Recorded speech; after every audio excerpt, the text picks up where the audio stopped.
प्रतिबंधित तंबाखूसह एकूण 7 लाखांचा मुद्देमाल जप्त, बिटरगाव पोलीस स्टेशनची कारवाई।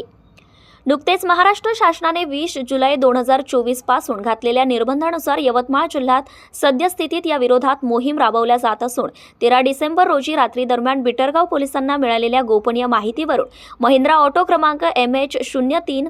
AH 7636 मधून सुगंधी तंबाखूची अवैध वाहतूक होत असताना बिटरगाव पोलीस स्टेशन अंतर्गत सापळा रचून सोईड ते ढाणकी रोडवर वाहन थांबवून ऑटो चालक तौफिक खान फकीर खान वय 35 वर्ष राहणार जामा मस्जिद वॉर्ड उमरखेड यास ताब्यात घेऊन 18 बॉक्समध्ये 900 पॅकेट किंमत अंदाजे 5,40,000 रुपयांचा सुगंधी तंबाखू व वाहन असा एकूण 7 लाख रुपयांचा मुद्देमाल जप्त केलाय।